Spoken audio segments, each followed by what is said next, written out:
आप देख रहे हैं सत्यहिंदी.com। चलिए एक नजर डालते हैं अब तक की सुर्खियों पर। मानहानि मामले में अपनी दोष सिद्धि के खिलाफ सत्र अदालत में अपील दायर करने के लिए सूरत पहुंचे राहुल गांधी को फिलहाल अदालत से राहत मिली है और उन्हें 13 अप्रैल तक के लिए जमानत मिल गई है। कोर्ट के आदेश के अनुसार राहुल को मिली सजा के खिलाफ अगली सुनवाई अब 13 अप्रैल को होगी। बता दें, सजा मिलने के 11 दिन बाद राहुल गांधी ने सजा के खिलाफ याचिका दायर की है, जहां राहुल के साथ प्रियंका गांधी और कांग्रेस के कई दिग्गज नेता भी उनके साथ पहुंचे थे। राहुल गांधी के कोर्ट में अपील दायर करने को लेकर बीजेपी नेता संबित पात्रा ने कांग्रेस पर तंज कसा है। पात्रा ने कहा कि अपील के नाम पर तबाही मचा रहे हैं, क्या वे न्यायपालिका पर दबाव बनाने की कोशिश कर रहे हैं। आपको बता दें कि राहुल गांधी के वकीलों का कहना है कि कांग्रेस नेता सत्र न्यायालय द्वारा अपनी सजा को निलंबित करने की मांग करेंगे। गौरतलब है कि 23 मार्च को सूरत में मुख्य न्यायिक मजिस्ट्रेट एच वर्मा की अदालत ने 52 वर्षीय राहुल गांधी को दोषी ठहराया था और 2019 में उनकी मोदी सरनेम को लेकर की गई टिप्पणी पर उनके खिलाफ दायर आपराधिक मानहानि के मामले में 2 साल की जेल की सजा सुनाई थी। और सजा सुनाए जाने के अगले ही दिन कांग्रेस के पूर्व अध्यक्ष को लोकसभा से अयोग्य घोषित कर दिया गया। अपनी अयोग्यता के बाद राहुल गांधी 8 साल तक चुनाव नहीं लड़ पाएंगे, जब तक कि कोई उच्च न्यायालय उनकी सजा पर रोक नहीं लगाता। कांग्रेस नेता और पार्टी के पूर्व अध्यक्ष राहुल गांधी द्वारा मोदी सरनेम मामले में निचली अदालत के फैसले के खिलाफ सत्र न्यायालय में अपील दायर करने को लेकर कांग्रेस सांसद अधीर रंजन चौधरी ने कहा कि राहुल गांधी ने कहा है कि वह डरेंगे नहीं, वह अमित शाह मोदी के सामने नहीं झुकेंगे, वह न्यायपालिका के सामने ही जाएंगे। एक तरफ आप कह रहे हैं कि उन्हें कोर्ट जाना चाहिए, लेकिन जब वह जा रहे हैं तो आपको इससे दिक्कत हो रही है। इसके साथ ही कांग्रेस सांसद ने बंगाल में हुई हिंसा को लेकर भाजपा और टीएमसी को घेरते हुए कहा कि टीएमसी और बीजेपी ध्रुवीकरण की राजनीति कर रहे हैं और इससे बंगाल में सांप्रदायिक हिंसा हो रही है। मुख्यमंत्री ने कहा कि कार्रवाई की जाएगी, लेकिन कुछ नहीं किया जा रहा। चौधरी ने कहा कि बंगाल में कभी भी जात पात और सांप्रदायिक ध्रुवीकरण को लेकर सियासत नहीं होती थी, लेकिन बीजेपी ने बंगाल में अपना पैर जमाने के लिए सांप्रदायिक ध्रुवीकरण को औजार बनाया और लोगों के बीच के अमन को बिगाड़ने लगी। इसका फायदा टीएमसी लेती रही। इन दोनों के कारण आज बंगाल सांप्रदायिक तनाव की चुंगल में आने लगा है। आज केंद्रीय जांच एजेंसी यानी सीबीआई की गोल्डन जुबली समारोह का उद्घाटन करने पहुंचे प्रधानमंत्री नरेंद्र मोदी ने भ्रष्टाचार और 2014 से पहले की सरकार में हुए भ्रष्टाचार की ओर इशारा करते हुए कई तंज कसे।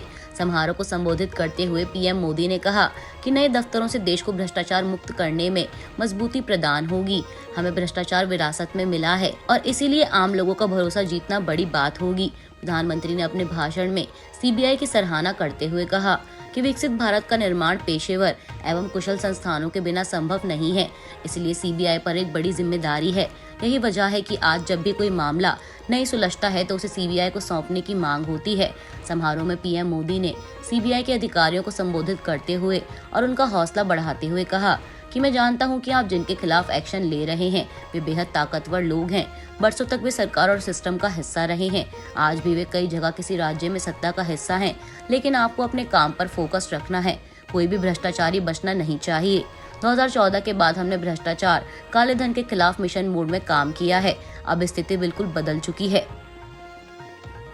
दिल्ली के पूर्व उप मुख्यमंत्री मनीष सिसोदिया को फिलहाल दिल्ली के राउज एवेन्यू कोर्ट से कोई राहत न मिलते हुए उनकी न्यायिक हिरासत को 14 दिनों के लिए और बढ़ाकर 17 अप्रैल तक कर दिया गया है।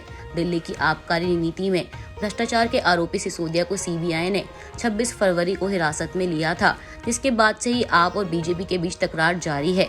सीबीआई का मानना है कि इस मामले की जांच अहम चरण पर है और ऐसे में सिसोदिया को रिहा करने से कई सबूतों के साथ छेड़छाड़ हो सकती है। वहीं मनीष सिसोदिया की दलील थी कि उनको हिरासत में रखने से सीबीआई को कुछ नहीं हासिल होगा। सिसोदिया का कहना है कि सीबीआई ने मामले से जुड़े सभी सबूतों को पहले ही जब्त कर लिया है और अब उनको परेशान करने के लिए हिरासत में रखा जा रहा है। बिहार के सासाराम और बिहार शरीफ में रामनवमी के दिन भड़की सांप्रदायिक हिंसा और उसके बाद हुई घटनाओं को लेकर आज सोमवार को बिहार विधानसभा में भाजपा ने मुख्यमंत्री नीतीश कुमार पर जमकर निशाना साधा। बीजेपी इस मुद्दे पर पूरी तरह से हमलावर दिखी और सीएम नीतीश कुमार पर विफल कानून व्यवस्था का आरोप लगाते हुए इस्तीफा देने की भी मांग की। बता दें कि बीजेपी ने विधानसभा में प्रश्नकाल के शुरू होते ही रामनवमी पर हुए हंगामे का मुद्दा उठाया। पार्टी विधायकों ने हिंसा को लेकर सरकार पर कई आरोप लगाए और खूब हंगामा किया। पार्टी ने प्रदेश में जंगलराज रिटर्न्स का आरोप लगाया। सवाल उठाते ही सत्ता पक्ष और विपक्ष आमने सामने आ गए। बीजेपी नेता वेल में उतरकर हंगामा करने लगे। इधर हंगामा बढ़ते देख विधानसभा स्पीकर अवध बिहारी चौधरी ने सदन की कार्यवाही 2 बजे तक के लिए स्थगित कर दी। गौरतलब है कि बिहार के सासाराम और बिहार शरीफ में रामनवमी के दिन विभिन्न कारणों से हिंसा भड़क गई। करीब 4 दिनों तक उपद्रवियों ने जमकर बवाल किया। रोड़ेबाजी, गोलीबारी, आगजनी, बम ब्लास्ट और लूटपाट जैसी घटनाओं को अंजाम दिया। स्थिति को नियंत्रित करने के लिए धारा 144 लगानी पड़ी, साथ ही इंटरनेट सेवा भी बंद करनी पड़ी। लोक जनशक्ति पार्टी के राष्ट्रीय अध्यक्ष चिराग पासवान ने देश के गृह मंत्री अमित शाह को बिहार की वर्तमान स्थिति से अवगत कराते हुए पत्र लिखा है और बिहार में राष्ट्रपति शासन लगाने की मांग की है। इस पत्र में चिराग ने लिखा, महोदय, आप बिहार के दौरे पर हैं और यहाँ के ताज़ा हालात के बारे में जानते हैं। रामनवमी के दौरान बिहार शरीफ और सासाराम में भड़की हिंसा की आग में बिहार जल रहा है। राज्य सरकार और सुरक्षा व्यवस्था इस हिंसा को रोकने में विफल रही है। इस वजह से लोग डरे हुए हैं। सीएम नीतीश कुमार से लोगों का विश्वास उठ चुका है। सीएम नीतीश कुमार से अब बिहार संभलने वाला नहीं है। प्रदेश के हित में लोक जनशक्ति पार्टी आपसे राष्ट्रपति शासन लगाने की मांग करती है। विदेश मंत्री एस जयशंकर ने धारवाड़ में बुद्धिजीवियों के एक सत्र को संबोधित करते हुए कहा कि भारत को चीन से अलग करने वाली वास्तविक नियंत्रण रेखा पर भारत का रुख अडिग रहेगा। बता दें, धारवाड़ में रविवार को भाजपा महानगर इकाई की ओर से एक कार्यक्रम का आयोजन किया गया था। इस दौरान उन्होंने कहा कि चीन के साथ हमारा गंभीर विवाद है और 2020 के बाद से सीमा पर तनाव है।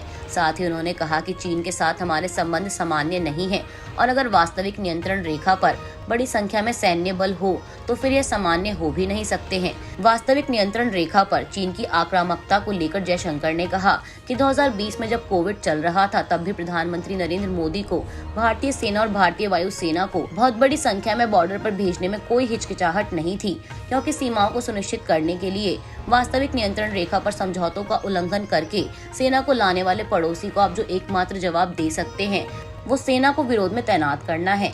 जयशंकर ने यह भी कहा कि हमारे सैनिकों को चीन की सीमा पर इस तरह से तैनात किया गया था कि उनकी अच्छी देखभाल हो और उनके पास चुनौतियों से निपटने के लिए सही उपकरण हो।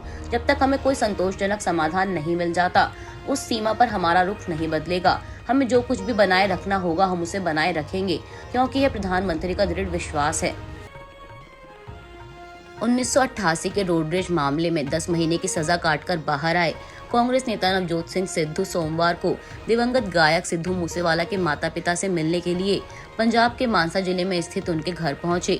तत्कालीन कांग्रेस पंजाब इकाई के प्रमुख नवजोत सिंह सिद्धू की मौजूदगी में कांग्रेस में शामिल हुए सिद्धू मूसेवाला की पिछले साल 29 मई को हत्या कर दी गई थी, जिसके बाद उनके माता पिता इंसाफ की गुहार लगाते रहे हैं। जेल से रिहा होने के बाद नवजोत सिंह सिद्धू ने केंद्र की बीजेपी सरकार पर निशाना साधते हुए कहा कि देश का लोकतंत्र जंजीरों में जकड़ा हुआ है और संस्थाएं गुलाम हो गई हैं। इसी के साथ उन्होंने ये भी आरोप लगाया कि पंजाब में राष्ट्रपति शासन लगाने की कोशिश की जा रही है। आज आईपीएल 2023 में एमएस धोनी की चेन्नई सुपर किंग्स और लखनऊ सुपर जायंट्स के बीच शाम 7:30 बजे एमए चिदम्बरम स्टेडियम में मैच खेला जाएगा, जहां एक तरफ अपने पहले मैच में चेन्नई सुपर किंग्स को गुजरात से हार का सामना करना पड़ा था, वहीं लखनऊ ने अपने पहले मैच में दिल्ली के सामने बड़ी जीत दर्ज की थी। आज के लिए बस इतना ही। बाकी की खबरों के लिए जुड़े रहिए सत्यहिंदी.com के साथ।